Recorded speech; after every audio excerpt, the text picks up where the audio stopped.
السلام علیکم جی. آ گیا وہ شاہکار جس کا انتظار تھا، جس کی وجہ سے اور جس کی باعث پاکستان کے لوگوں کی زندگی اجیرن کر دی گئی تھی. پیٹرول کی قیمت جو تھی وہ 100 روپے تقریباً، اگر 100 نہیں تو 80 تو ہوئی نا جی، ہاں 80 روپے تقریباً بڑھا دی گئی تھی. 150 سے 234 پہ ہے اس وقت. اگر آپ ٹو بی ایگزیکٹلی ہم غور کریں تو یہ تقریباً 94 روپے بنتا ہے جی، ہاں نہیں 84 روپے بنتا ہے. تو 84 روپے پر لیٹر پیٹرول کی قیمت بڑھا دی گئی، اور اس کا اثر دوسری چیزوں پہ بھی آیا. ڈالر سلپ ہوتا گیا اوپن مارکیٹ کے اندر، اور وجہ اس کی یہ تھی کہ پاکستان کو آئی ایم ایف کی طرف سے ملنے والا پیکج جو تھا وہ مسلسل تاخیر کا شکار ہوتا جا رہا تھا. اور اس تاخیر کے شکار کی وجہ یہ تھی کہ آئی ایم ایف کہتا تھا کہ فروری 2022 میں آپ کی حکومت کے نمائندے ہم سے مذاکرات کر کے گئے، اور جا کے انہوں نے کام ان مذاکرات کے الٹ کیا. ہم نے انہیں کہا کہ پیٹرول کی قیمت 230 روپے کر لیں، تو انہوں نے پیٹرول کی قیمت بڑھانے کی بجائے واپس جا کر پیٹرول کی قیمت 170 سے کم کر کے 150 کر دی. تو یہ آپ کیا لوگ ہیں؟ اس لیے آپ سے مزید بات تب ہوگی اگر آپ وہ پہلے والے اقدامات کر کے آئیں جس کا آپ نے ہم سے وعدہ کیا تھا. اب یہ بات جو تھی یہ عام بندے کو تو بتائی نہیں جا سکتی، تو ظاہر ہے مفتاح صاحب کو وہ سارا برنٹ جو تھا وہ اپنے اوپر لینا پڑا. ہفتے کے پیر کے روز صبح انہوں نے پریس کانفرنس فرمائی، اور اس پریس کانفرنس کے اندر کہا کہ جب میں نے سنبھالا پورٹ فولیو، چارج سنبھالا فنانس کا، تو اس وقت پاکستان ڈیفالٹ ہو چکا ہوا تھا. اور ڈیفالٹ ہونے کی وجہ یہ تھی کہ اس کی ایل سیز رک رہی تھیں، اور حالانکہ وہ آئل کا اور ایشو تھا لیکن بہرحال انہوں نے اپنا اس کا کریڈٹ لیا، اس کی ایل سیز رک رہی تھیں. انہوں نے یہ بھی کہا کہ جناب پاکستان کی سوورن گارنٹی ہٹ ہو گئی ہوئی تھی. یہ تو انہوں نے نہیں کہا، لیکن میں اپنی طرف سے ڈال رہا ہوں. اور اس کے نتیجے میں تقریباً ڈیفالٹ ہو چکا تھا، لیکن میں نے شور نہیں مچایا، کسی کو نہیں بتایا. اور آئی ایم ایف سے لمحہ موجود کے اندر وہ تمام لوگ جو ہر جلسے کے اندر کھڑے ہو کے پاکستان کے سری لنکا بننے کی نوید سنایا کرتے تھے، وہ سارے کے سارے راجہ پسکے جو ہیں ان کے منہ کے اوپر کالک ملی گئی ہے. راجہ پسکے آپ کو پتہ، کرنل ریٹائرڈ راجہ پسکے صاحب جو ہیں وہ سری لنکا کو ڈیفالٹ کروا کے پھر پتلی گلی سے بھاگے اور دوبارہ نہیں ہے اس ملک کے اندر داخل نہیں ہوئے، اور ان کا جس طرح سواگت کیا ہے وہاں کی عوام نے. تو یہاں پہ بھی جو راجہ پسکے تھا، یہاں کی عوام نے پہلے اس راجہ پسکے کے اوپر قابو پا لیا. اب وہ گلی گلی جو ہے وہ روندا پھرتا ہے اور گلی گلی آوازیں لگاتا پھر رہا ہے کہ نہیں چھڈاں گا، نہیں چھوڑوں گا، لیکن اللہ کے نام کے اوپر دے دو باجی کی امریکہ کے اندر جائیداد بنانی ہے، ٹھیک ہے. اور وہ جو اینک لگائی ہوتی ہے نا کالی انارکلی میں جائیں نا، تو ٹریل چل رہی ہوتی ہے باقاعدہ، 5-6 لوگوں نے ایک دوسرے کی کمر کے اوپر ہاتھ رکھا ہوتا ہے. دے جا سخیا راہ خدا تیرا، اچھا پچھلا جو ہوتا ہے نا دوسرا والا تیرا اللہ ہی بوٹا لائے گا، وہ پچھلی پوری ٹریل نے نا پھر سر میں گانا ہوتا ہے تیرا اللہ ہی بوٹا لاوے گا. یہ جو ہوتا ہے نا تیرا اللہ ہی بوٹا لاوے گا، پوری ٹریل گاتی ہے. وہ اگلا جو ہوتا ہے نا، اور ان سب نے کالی اینکیں پہنی ہوتی ہیں. پاکستان کی سیاست کے اندر جو شخص بھیک مانگنے کے حوالے سے سب سے زیادہ معروف ہے اور جس نے سب سے زیادہ کالی اینک لگائی ہے آج تک، اور اس کے تمام ساتھیوں نے اس سے ملنے والی 250 روپے کی جو اینک ہے جو کہ پٹھان سے خریدی جاتی ہے وہ خرید کے لگائی ہے ان چولوں نے. ان کا خیال تھا کہ پاکستان کا سری لنکا بن جائے، اور پاکستان کا سری لنکا بنانا جو تھا یہ پلان تھا جس کو میں نے ماسکو پلان کا نام دیا آپ کے بھائی نے، کیونکہ ماسکو میں جا کے اے آر وائی اور اس کے 4 سٹاف ممبرز نے وہاں کے لوگوں سے ڈسکشن کی تھی اور ٹپس لی تھیں، اور کس طرح اس کے اندر عرب سپرنگ بھی ڈالا گیا تھا کہ کس طرح عرب سپرنگ کی طرح لوگوں کو سڑکوں کے اوپر لے آیا جائے گا. تو یہ جو تھا اس کے باعث مطلب کہ دیکھیے اب اللہ بھی تو کوئی پلان کرتا ہے نا، بندہ تو پلان کرتا ہی کرتا ہے، تو اللہ بھی کو پلان کرتا ہے. تو وہ پلان جو تھا وہ میرے جیسے کسی خاکسار کے ہتھے چڑھ گیا، ہم نے شور مچا دیا.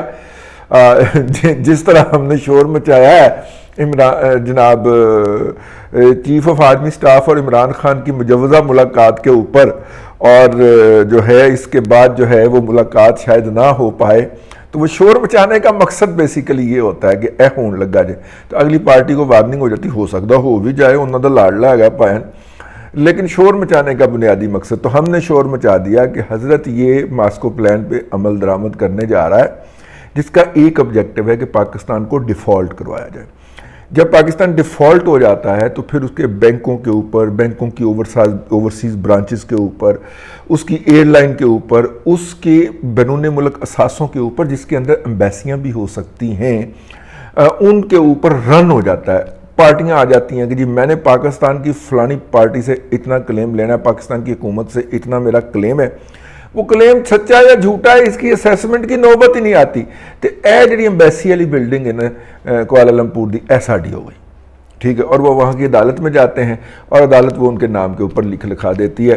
حکومت جو ہے وہ تو پی آئی اے نہیں بچا سکی، اپنا عمران خان کی حکومت، وہ تو میڈیا نے شور مچایا کہ وہ لے گئے پی آئی اے لے گئے، ٹھیک ہے، تو وہ پھر جا کے انہوں نے وکیل بھیجا، ورنہ وہ نہیں بچا سکی۔ تو انہوں نے جب یہ پڑھنا تھا تو پھر جناب عمران احمد خان نیازی کو اقتدار میں سے کک آؤٹ کرنے کا پہلا فائدہ یہ ہوا کہ جو وہ ڈیفالٹ کروانے کے لیے اندھا دھند بھاگا جا رہا تھا، اور اس نے اپنے تمام سپانسرز کو برطانیہ سے لے کے امریکہ تک، یہ جو آپ کو وڈنے کو پڑھتے ہیں، جو کھروندرے مارنے کو پڑھتے ہیں، رجیم چینج یہ جو کھروندرے مارتے ہیں، یہ بیسیکلی ان کے لاسز ہوئے ہیں، ان کی عمر بھر کا فلوک لگنا تھا بھائی۔ انہوں نے کھربوں روپے کے جو اثاثے تھے وہ راتوں رات ان کے مالک بن جانا تھا۔ رونا تے آئے گا نا، پھر عمران کو واپس لے کر آئے، ہمیں عمران چاہیے، عمران کو تو پھر واپس لانا تھا نا، وہ تو پڑھنا تھا نا جی، پھر ان کو وقت تو پڑھنا تھا جی، ان کو تو وقت پڑ گیا جی ان کو۔ آئی ایم ایف نے پاکستان کا جو پیکج تھا وہ اپروو کر دیا ہے۔ قرض ملنا قطن خوشی کی بات نہیں ہے، ہمیں تو ایک بے وقوف اور حونک شخص نے بتایا تھا کہ میرے پاکستانیوں، میں آپ کو مبارکباد پیش کرتا ہوں کیونکہ آئی ایم ایف سے آپ کو $5 ارب کا پیکج ملا ہے۔ ہم اس سے پہلے بھی اس لون کے خلاف تھے اور اب بھی اس لون کے خلاف ہیں، لیکن ہم پاکستان کو سری لنکا بنانے کے بھی خلاف تھے۔ بڑے معقول جرنلسٹ ہیں، جرنلزم کے حوالے سے معقول ہیں، خیالات کے حوالے سے معقولیت نہیں پائی جاتی ان میں، تو ان سے میں نے کہا کہ یار ڈیفالٹ کر جائے گا، تو انہوں نے کندھے چکا کے کہا تو پھر کیا، دنیا کے اندر ملک ڈیفالٹ کرتے ہی ہیں نا۔ 600 روپے کا $1 تھا جس دن ڈیفالٹ کیا ہے سری لنکا، اب 450 کا ہو گیا۔ یہ اپروچ ہے ان لوگوں کی۔ میں اس بندے کا منہ دیکھے جاؤں، میں نے کہا یار آپ نے اکانومی بھی پڑھی ہے اور میرے ساتھ آپ نے اکنامک جرنلزم بھی کیا، آپ کیا بات کر رہے ہیں؟ انہوں نے کہا قوموں کی زندگی کے اندر اس طرح کے گزر جانے چاہیے، قیادت ہوتی ہے جو کہ اس میں سے لے کے پھر دیکھیے ہم زیرو سے شروع کریں گے سارا کچھ۔ اچھا زیرو سے شروع کریں گے حضور، تو پھر وہ ایسٹس کا کیا کریں گے جن کے اوپر یوتھیے نظر رکھ کے بیٹھے ہوئے ہیں، یوتھیے انٹرپرنیور نظر رکھ کے بیٹھے ہوئے ہیں؟ تو اس کا ان کے پاس ایک لمبی ساری فلسفی کے علاوہ کوئی جواب نہیں تھا۔ سمجھتے گئے ہو نا تسی میں کنہ دی گل کر رہے۔ تو خیر یہ جناب اتنی جلدی تھی آئی ایم ایف کو یہ پیکج اپروو کرنے کی کہ 9 بجے پاکستانی ٹائم کے مطابق رات کو اجلاس شروع ہوا ہے اور 9:15 بجے مفتاح صاحب کی ٹویٹ آ گئی اور انہوں نے کہا کہ جی مبارک ہو، ہم اس کو سیل تھرو کر گئے ہیں۔ اب ظاہر ہے اس کے بعد چیلنجز ہیں، اور چیلنجز میں سے سب سے پہلے یہ ہے کہ آئل کی قیمتیں دنیا بھر میں نیچے آ گئی ہیں۔ یہ جو پچھلی دفعہ انہوں نے آئل کی قیمت کم نہیں کی تو انہوں نے وہ والا آئی ایم ایف کا جو ٹیکس تھا وہ ایڈجسٹ کیا ہے، یعنی کہ قیمت نیچے آنی چاہیے تھی، نہیں کی، تو وہ جو ٹیکس لگانے کی شرط تھی اس کو بھی پورا کر دیا، ٹھیک ہے۔ تو اس کا مطلب یہ ہے کہ اب آئل جیسے ہی نیچے آئے گا، جیسے اور نیچے آیا ہوا ہے، اگلے مہینے سے ہم اس کا امپیکٹ ٹرانسفر ہوگا اور ہونا چاہیے۔ گیس کا امپیکٹ ٹرانسفر نہیں ہو پائے گا کیونکہ تازہ ترین اطلاعات کے مطابق قطر میں جو ہم تیسرے معاہدے کے لیے گئے تھے اس معاہدے سے ہمیں انکار ہو گیا ہے۔ جو پہلے 2 معاہدے ہیں وہ چلتے رہیں گے، لیکن تیسرا معاہدہ جو ہے اس سے ہمیں ہو گیا ہے چٹا طوطا انکار۔ انہوں نے کہا جی انہوں نے تو ہماری 25 سال کی کیپیسٹی بک کر لیا، ہم تو مزید کیپیسٹی لگانے کا سوچ رہے ہیں، ٹھیک ہے۔ تو وہ ہمیں جو تیسرا پیکج ہمیں چاہیے تھا وہاں پہ وہ نہیں ملا۔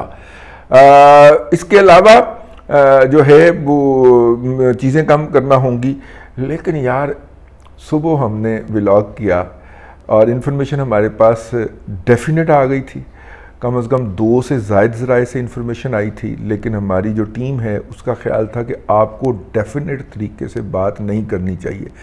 حتمی طریقے سے بات نہیں کرنی چاہیے، آپ میں اور یوتھیوں میں کوئی فرق ہونا چاہیے۔ وہ جھوٹ، میں نے انہیں کہا یار وہ جھوٹ حتمی طریقے سے بولتے ہیں، آپ مجھے سچ بولنے پہ کہہ رہے ہیں کہ سچ آپ کو حتمی طریقے سے نہیں بولنا چاہیے۔ انہوں نے کہا جی گنجائش ہے۔ میں کہا میرے کہ آئی ایم ایف جو ہے وہ ہچر مچر کر دے، میں نے کہا میرے خیال کے اندر ایک پیسے کی بھی گنجائش نہیں نکلتی، ان کے منہ کے اوپر تھپڑ لگنے لگا ہے۔ تو وہ خیر ان کی خواہش کے باوجود، ان کی خواہش کے برعکس میں نے صبح کا ولاگ کیا تھا، سنیے گا آپ کو مزہ آئے گا۔ اور میں نے اس میٹنگ کے ہونے سے تقریباً 8 گھنٹے پہلے 10 گھنٹے پہلے آپ کو عرض کر دیا تھا کہ جناب ریکارڈنگ میری تقریباً 10 سے 11 گھنٹے پہلے ہی ہوئی تھی اس کی، میرے خیال لوڈ ہوتے ہوتے 8 گھنٹے رہ گئے تھے، لیکن میں نے آپ کو عرض کر دیا تھا کہ یہ پیکج اپروو ہونے جا رہا ہے اور پی ٹی آئی کی تمام سازشیں اس کے منہ پہ وجیں گی، اور وہ وج گئی ہیں، ٹھیک ہے۔ اب کوئی پونی بردار جو مرضی چیخیں مارتا پھلے، پیکج نامنظور، ہمیں بھی نامنظور بھائی، اس کے اندر جو کنڈیشن ہے وہ نامنظور، ٹھیک ہے۔ اب بیٹھ کے اس کو بندے کی پتر کی طرح سیدھا پترا کریں، پاکستان ڈیفالٹ ہونے سے تو بچ گیا، لیکن یہ عوام کا جو رگڑا نکل گیا اس ڈیفالٹ کو بچانے کے اندر، اس کو بھی تو ٹھیک کرنا ہے نا۔ اب ہم آپ کے دوالے ہیں اور آپ کی کریں گے چھترول مفتہ بھائی، ٹھیک ہے۔ بس پہلے آپ نے کوکومو کی تعداد کم کر دی ہے پیکٹ کے اندر، تو اب تو میرا مطلب ہے اب تو آپ نے مہنگائی کر دی، اب تو آپ کو نہیں چھوڑا جائے گا۔ تو اس لیے جو ہے اب تک کے لیے اتنا ہی۔ کوئی اچھی خبر نہیں ہے یہ کہ پاکستان کو پیکج کا اپروو ہو گیا، بس وہ ایک حنک احمق اور مادر فروش شخص نے ہمیں بتایا تھا، ماں کا نام بیچنے والا مادر فروش ہی ہوتا ہے نا، تو اس نے ہمیں بتایا تھا کہ یہ بہت بڑی کامیابی ہوتی ہے، میرے پاکستانیوں ہمیں آئی ایم ایف نے $5 ارب کا پیکج دیا ہے۔ تو ہم تو اس بنیاد کے اوپر کہہ رہے ہیں کہ آپ کو ایک اچھی خبر ہے، ادروائز یہ کوئی اچھی خبر نہیں ہے۔ اللہ تبارک و تعالیٰ آپ کو آسانیاں عطا کرے اور آسانیاں خلق خدا میں تقسیم کرنے کی توفیق عطا کرے۔